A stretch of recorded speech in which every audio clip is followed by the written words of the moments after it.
When a sailboat fails at sea, headlines often point to the storm, but the numbers tell a different story. Only 28% of deadly losses involve bad weather. The real story begins years earlier, inside silent weaknesses.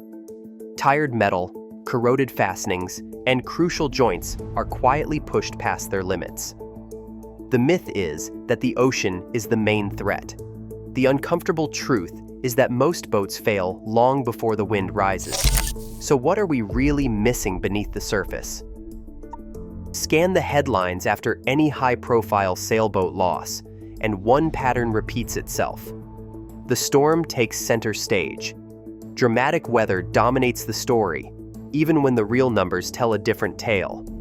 U.S. Coast Guard data shows that only 28% of fatal sailboat accidents involve bad weather at all. The remaining majority, over 2/3, stem from causes that rarely make the news: equipment fatigue, corroded fastenings, or neglected repairs. Media coverage leans hard on the spectacle of storms. A recent review of boating magazines and wire stories found that weather is mentioned in more than 60% of incident headlines, while mechanical failure or gradual decay is named less than 1/5 of the time.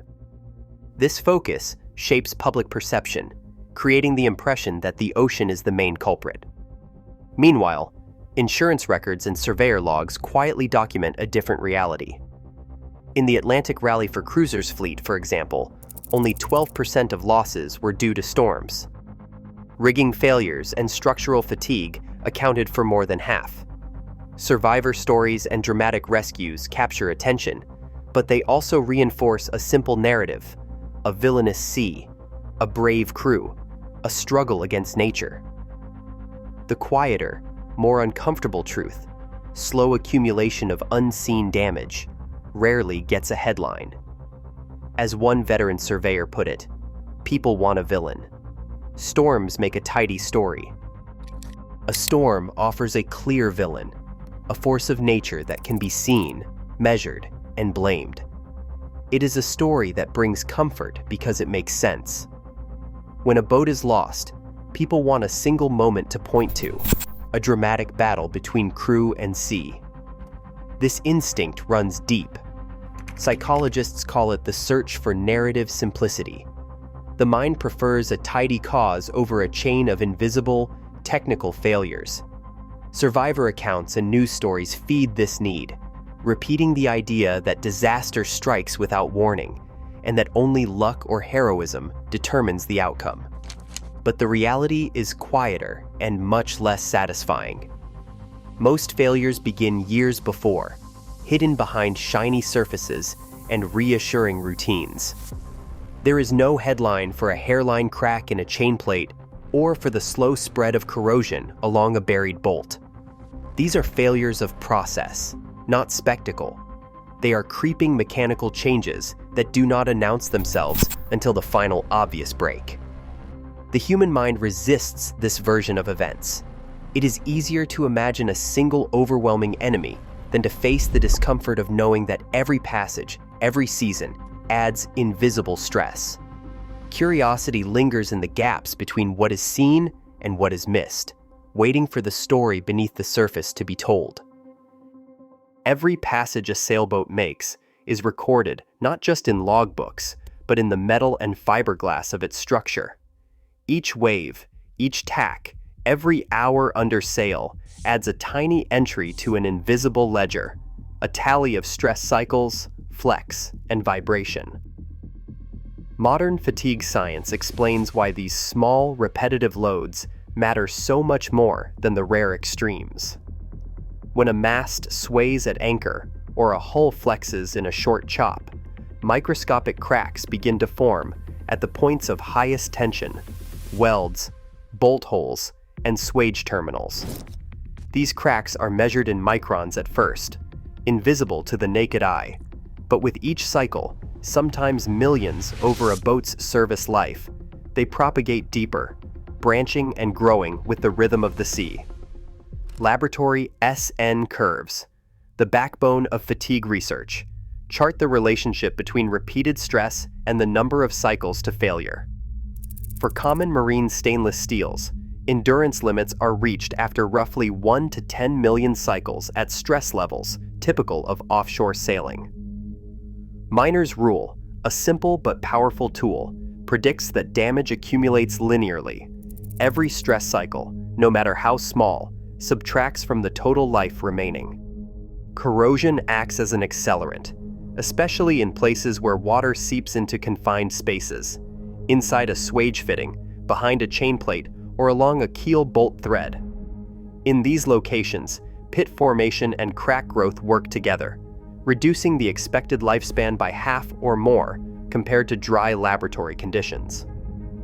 The reality is that most critical failures do not begin with a single traumatic event. They start with a microcrack, a patch of corrosion, or a weld flaw, then accumulate, cycle after cycle, year after year. By the time a storm arrives, the ledger is nearly full. The final break is only the last entry in a long and silent process. Survey data from Pacific crossings draws a clear line.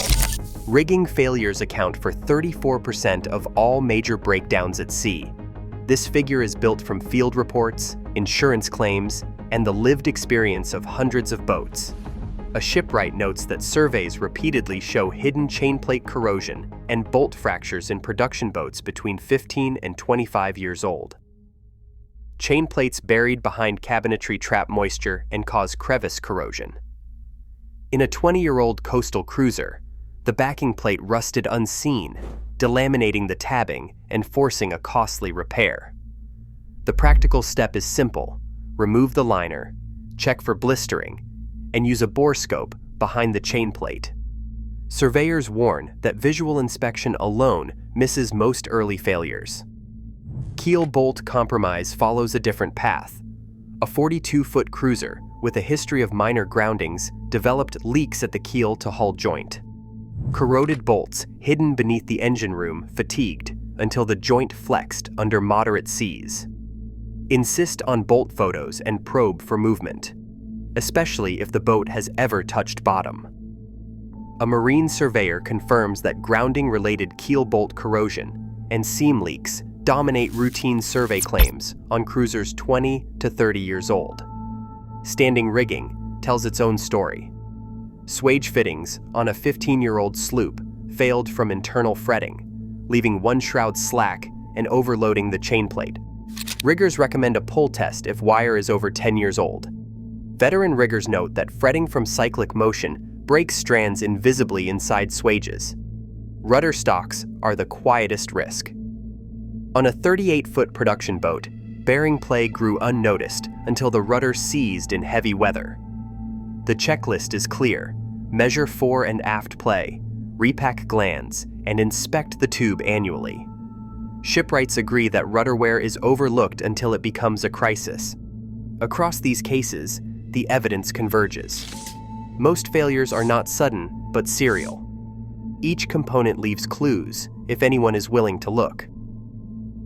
Brochures rarely mention the lifespan of a chain plate or the inspection schedule for keel bolts. Instead, they highlight open interiors, plush cabins, and the promise of blue water adventure.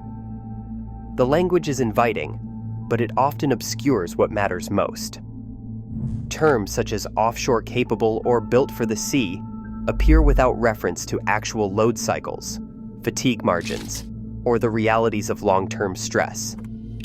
Marketing reduces complicated engineering to reassuring words, while structural limits and recurring loads remain technical, invisible concerns. As demand for used sailboats has grown in recent years, especially among first-time buyers, the pressure to present older designs as ready for anything has only increased. Production boats originally intended for gentle coastal cruising are now marketed for ocean crossings, with little discussion of their original engineering limits. The result is a widening gap between expectation and reality, where comfort and appearance overshadow the quiet demands of endurance. Professional surveyors begin with the highest risk areas: rigging terminals, chain plates, and keel bolts. They follow a strict order of operations. Access comes first. Cabinetry is removed, liners are pulled, and inspection ports are opened to reach hidden fastenings. Ultrasonic thickness testing, with an accuracy rate between 85 and 95% for detecting metal thinning and internal corrosion, becomes the primary tool for keel bolts and chain plates. Percussion testing, in which a hammer taps laminates or tabbing, reveals about 80% of delaminations or voids. No single method is foolproof. Protocols require a combination of approaches: visual inspection, tap testing, and ultrasound, especially on boats over 10 years old or with any grounding history. Insurance underwriters increasingly require documented non-destructive testing results before issuing coverage, citing claim files where overlooked corrosion or fatigue was missed by visual inspection alone. This systematic approach uncovers risks long before they become headline failures. Today, most sailboats are lost to silent fatigue, not raging storms. As more boats leave the coast with hidden weaknesses, the real test is not weather, but time. Seaworthiness is a choice, renewed or neglected every season. The ocean waits, but only preparation decides who returns.